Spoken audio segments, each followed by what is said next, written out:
Hello everybody and welcome to RaceTV. We're doing something exciting. Today we're in rFactor 2 and we're driving the yet to be released Ferrari 488 GT3 EVO 2020. That's right, a brand spanking new car is coming to rFactor 2 and we're giving it the token drive treatment.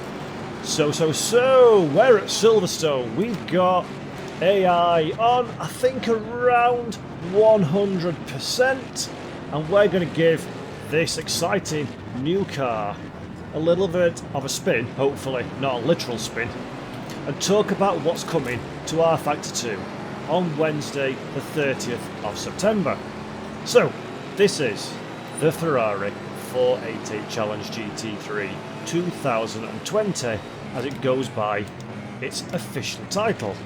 It is the 13th GT3 car to come to rFactor 2. It is the second Ferrari to join the simulation, as its brother, the Ferrari 488 GTE, is already in the sim. Came out in about May time 2020, I do so believe. Now, why is this car special, I hear you ask? I shall tell you why.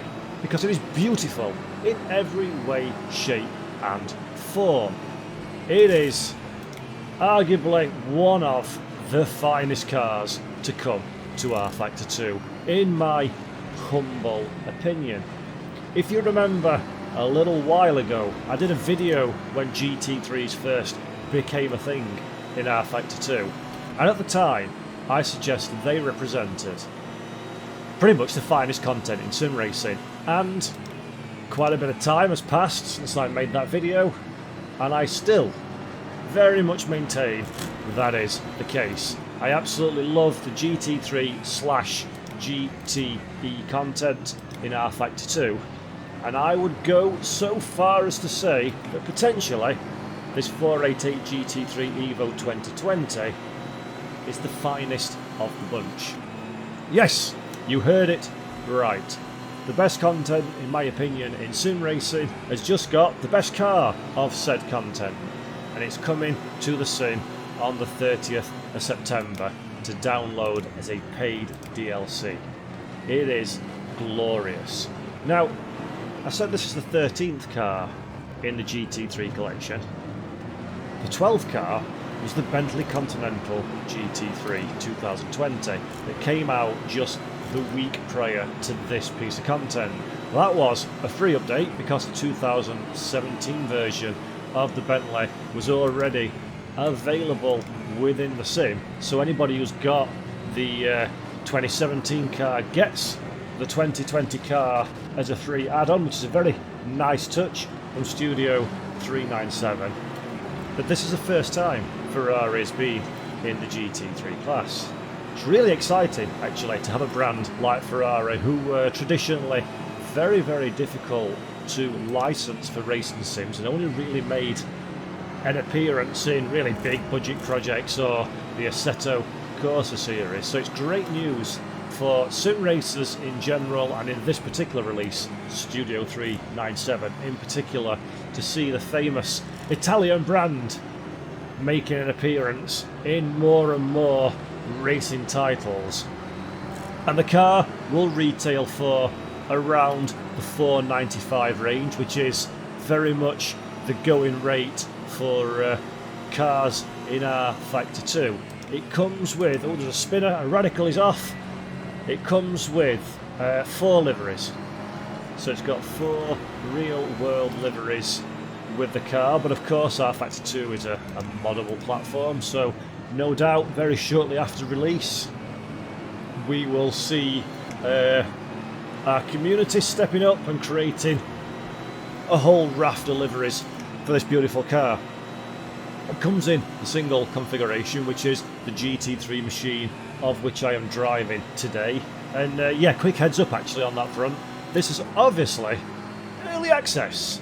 So the car that I'm driving here is version 0.999, I think, or something. It may well change ever so slightly by the time it gets to a public release status, so do watch out for that one. There may be a slight difference in the car by the time it's purchasable, as the McLaren goes heavily on the defensive and then cuts back onto the racing line, as is his right. So I'll just come off the brakes, go wide for the switchback, get tight for mid-corner, but I've actually carried too much speed into the corner, so I don't get that cut back. I just have to control the opposite lock.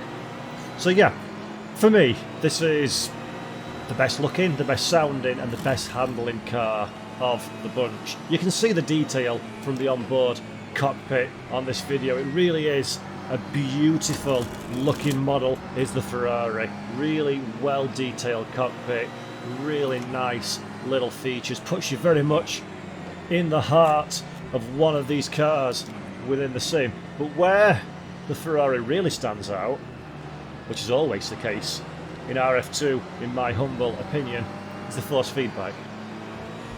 Now I'm running a Leo Bodner Sim Steering version 2 direct drive wheel, which is, I must admit, an incredible piece of hardware. And the feeling I've got through my wheel is just superb. I can feel the tyres, the chassis, the suspension, all through the force feedback in my hands in a way that's just so incredibly unique to rFactor 2. The car really talks to me, it's really alive. There's a lot of information being fed back to me, but in a really sensible way, in a really nice feeling through the steering wheel, and that allows me to run the car right up to its limit, because I can feel where traction is falling away, or I can feel where the car is starting to get on its tippy toes just enough that I need to come off the throttle. I hate that corner. It's such an awkward, difficult corner to get around. So easy to lose time through there. As the McLaren goes defensive again, I shall follow him, and can I dive up the inside into Brooklands? No, I'm too far back. Yes, it really sinks me. I can feel the steering getting heavy as I'm coming down on the brakes, and I'm trying to apply a little bit of lock, but the tyres are giving it up. It's so well weighted, and this is the case throughout the GT3 content and the GTE, to be fair, in rFactor 2. But for me, the Ferrari just steps it up another level, and it really is. It's not massively better than the GT3 cars, but it's just a bit better, and that bit is enough to give happy, smiley times when I'm driving here at this Silverstone Grand Prix circuit on the GT layout. Now, because the Bentley's just come out and the Ferrari will be out in a matter of days, probably by the time you've seen this video. If so, hello future me, I hope you're well. There's also been a balance of performance, a BOP tweak to the cars. So they've had some physics changes, tweaks and improvements across the board in the GT3 categorization. They've all been balance of performance is a dynamic thing, so it changes all the time in the real world, and very much so in rFactor 2 as well. So the cars are all balanced, just like in real life, to race competitively against each other. So there should be, in theory, no advantage gained from picking a particular mark when you go racing in whatever it is that you're racing in, which is really good. So there's no OP car. If I get down with the kids, say OP. I still don't know what it means, but I believe it just means it's like totally dominant compared to the others. Which is great, because that's exactly why GT3 racing is absolutely fantastic, in that there's different cars, different styles, different design intentions, and yet they can all compete on a more or less even playing field with each other. Certain cars will be more naturally suited to certain tracks, of course, but this car fits very nicely in that class of 13. So it's beautiful content variety, as the call of that. It gets a little bit wide, try and get up his inside. Yes, I do. Fabulous. Give him a little bit of racing room. Coming into Copse Corner, off and chuck it down in gear on the brakes a little bit early to keep in the confines. I don't, I run wide. I shall. I'll not let him go, he's too far back. screw it, we'll carry on.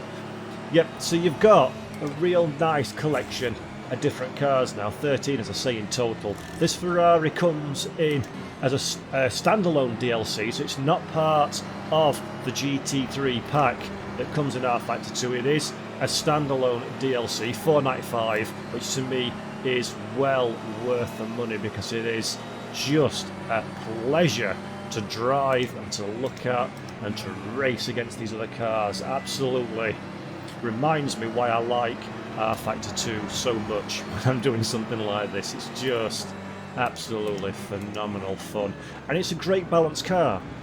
It's Ferrari have designed the 488 Challenge EVO 2020. They've put 18,000 hours in CFD and wind tunnel work to get this EVO pack brought to the traditional, the original 488 GT3, and with it comes a lot of work on the aerodynamics. There's obviously the safety improvements. The original 488 came out in 2016, but in terms of performance, there's been significant work done to the aerodynamic flow on the car. So the front end has had a sizable change. There's bigger, wider vents, more aerodynamic turning vanes. Same with the rear, bigger vents on the back arches. The door profiles have been reprofiled to get a better airflow around the car, so the air behaves in a way that Ferrari wants it to generate downforce on the car. The engine lump is the same as the successful, tried and tested original 488 GT3. There's a whole new ECU electronic unit inserted into that though to give it a smoother power band delivery, so you've got more power earlier and it comes in a smoother way. And what this basically leads to is a very, very compliant car. It behaves itself. The rear end feels fairly well planted. The front end wants to go where you're asking it to go, and the car's behaving in what I describe as a very neutral way. And by that I mean it's not doing anything dramatic. It's doing what you're asking it to do. It's quite agile in that there's not really a significant delay in, let's say, turning, for example. When you start to put the lock on, there's no inherent understeering there. I've got the default setup on the car. In fact, the fuel, I've not changed the fuel for this 15-minute race, but it's really, really comfortable to drive, and that's exactly what Ferrari intended when they designed the car, because of course GT3 racing is both a professional and an amateur sport, so you'll get highly paid, high profile professionals racing right at the very sharp end of the grid, but you'll also get well-heeled amateurs that are either doing this at the lower levels or they're really fast ams, but they still got normal business interests outside of the sport. So racing's not their bread and butter. They're bringing money to the table for the privilege of driving these wonderful cars. So as such, a competitive GT3 car nowadays needs to be drivable for a wide variety of skill levels behind the wheel, and that's exactly what Ferrari wanted to deliver with this EVO 2020 update to their already very, very successful but slightly old 488 GT3 car, and that's been transferred very nicely indeed, thank you very much, in the simulation. So it is a really well balanced car. It's a very comfortable car to drive, but it has enough inherent pace that even for somebody like me who's not really spent masses of time, when I say masses of time, I like 2,000k under my belt before I can start to even think about getting to know a car properly, and I've not done anywhere near that in this one yet. But even like now, with not as much experience as I would like, and I'm talking and driving on camera as well, the car's doing what I want it to do, and it's behaving really, really nicely as I'm challenging now for 5th position for the Audi ahead. And yeah, I absolutely love it. I think for me it's a very friendly car to drive. It's a very entertaining car to drive. It's one of those where you can just get masses of pleasure from driving it, never mind racing it in a great little tussle that we're having here at Silverstone. So I think it'll be incredibly popular with the sim racing community once it releases this September the 30th to rFactor 2. I hope it is enjoyed. It deserves to get a good reception because it is. Poetry in motion as a crash up front. Whoa! That was Code Brown, everybody, Code Brown. A spun car, light contact with the Audi in avoidance, but we just about got away with it, thankfully, against the AI. But yeah, that's pretty much all I've got to say about this. It's a great car. I love the GT3s. I'm very impressed with rFactor 2. And for me, this is the best of the GT3s that I've driven up to this point, for sure. So, with that all said, I'm going to sign out now and just finish the rest of this lap and let you see and listen without my ugly mug on the screen. So, as always, I've been Paul. This has been RDTV. Thank you so much for giving up your time. I hope you've enjoyed the video on the Ferrari 488 GT3 EVO for rFactor 2, and until next time, I will see you later on. Ta-ra.